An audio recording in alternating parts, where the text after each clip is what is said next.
All right, good evening, Milam teachers. This is your assistant principal, Anthony Golding, coming to you on March the 19th, 8:50 p.m.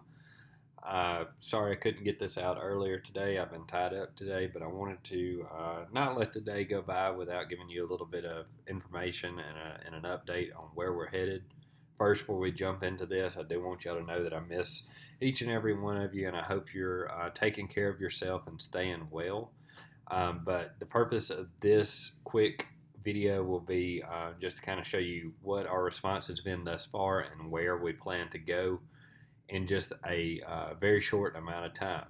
So, to kick things off, how have we gotten to this point? As many of you know, we've had the coronavirus outbreak and then the declarations of the state of emergency. Tupelo decided to extend our spring break, which really was an emergency closing from March 15th to 19th.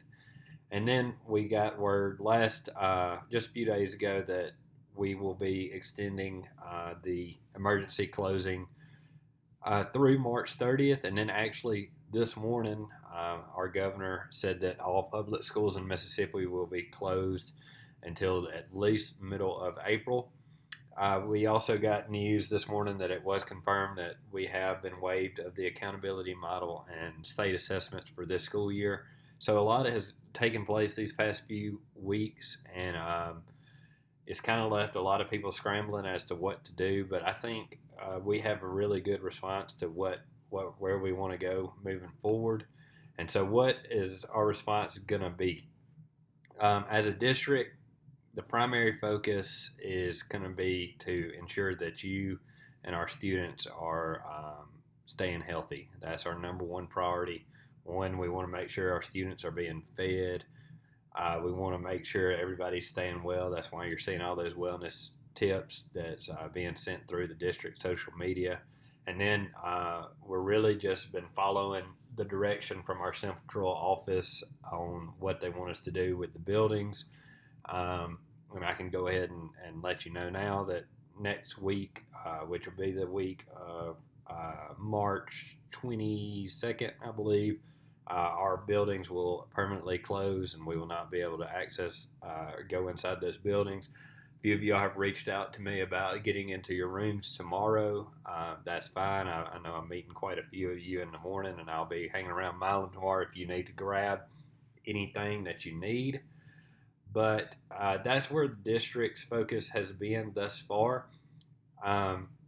Moving forward, we're going to see a little bit of a change because we now know that we will be going to an online learning platform as soon as possible, and that means Monday. We will be rolling out some sort of virtual learning this Monday. So now that accountability has been waived, there's no DCAs, common assessments that's going to be taking place in the next few weeks at Milam or for the remainder of the year.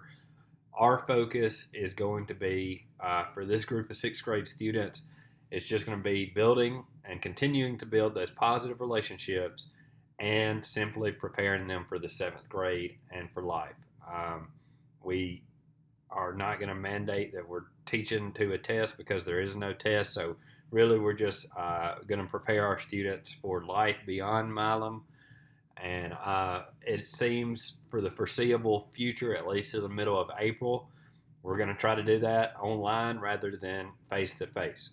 So that being said, I kind of want to jump into how we plan to serve our students through an online format, and I will go ahead and answer the question for you. Is this a perfect way to do it? No, but the fact is we don't have a whole lot of time to throw this together, so this seems like the most feasible and best option at this time, and it will be perfected to the best of our ability as we learn more about how to do this and tackle these challenges that we're facing. But what we're thinking about doing is enrolling all of our Milam students, all 510 of our Milam students, and teachers into 3 large subjects on either Haiku or Google Classroom.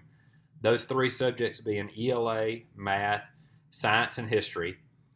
Teachers will be responsible for teaching a 1 to 2 hour lesson virtually, But rather than teaching a lesson every single day, we are going to try to work on a rotation and use you guys to support one another rather than everyone doing something different.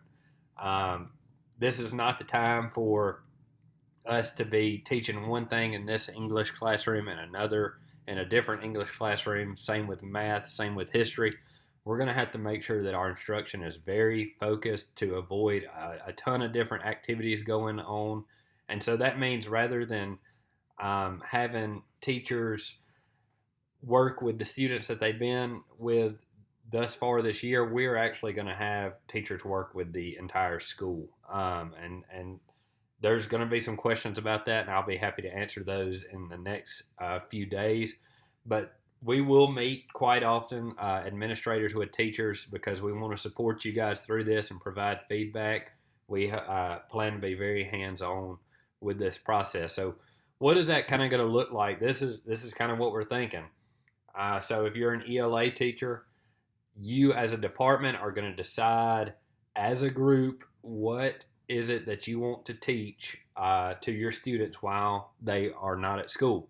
And so, for the purpose of this, I chose the Watsons Go to Birmingham because I know that's what y'all were teaching before the break. Uh, Got to keep in mind that some students might not have the materials, but with that being said, if that's what we're going to teach, rather than Miss Pittman coming up with a different lesson every single day of the week, she would be responsible for one day's lesson, 1 to 2 hour lesson, and she would do that on her assigned day, and then her role would be a supportive one throughout while the other teachers are teaching their lesson. So essentially, rather than you having to come up with an entire lesson plan, you're coming up with a 1 to 2 hour lesson every few days. And with this being a completely new way of teaching that a lot of us are not really prepared for, including myself, I had to take 20 minutes to try to figure out how to record the screen tonight. So a lot of us are not prepared for what's being thrown at us. This is going to be the best way for us to tackle it, given the amount of time that we have to prepare and our current knowledge of virtual online teaching. So for a student using this schedule, if we do it this way, our instruction is going to be focused. All science teachers doing the same thing, all math teachers doing the same thing, all English teachers doing the same thing, and our students are going to get 3 to 6 hours of instruction daily. So a sample student schedule would look like below. They could hop on the computer. They could do their Monday science lesson, Monday English lesson, Monday math lesson, be done in 3 to 6 hours. This allows your administrators to know exactly what to tell parents when they call and ask, what should kids be doing? Everybody's doing the same thing. It allows teachers to support one another and parents to support one another as we go through this unique experience. So, just a few notes before I wrap up. I told you I wasn't going to be long because I know you don't have time to be watching a long video. But we're going to start meeting through Google Meet starting tomorrow. I'm going to rely on my department chairs to lead the meetings, and I'll attend each of them to address your concerns and questions.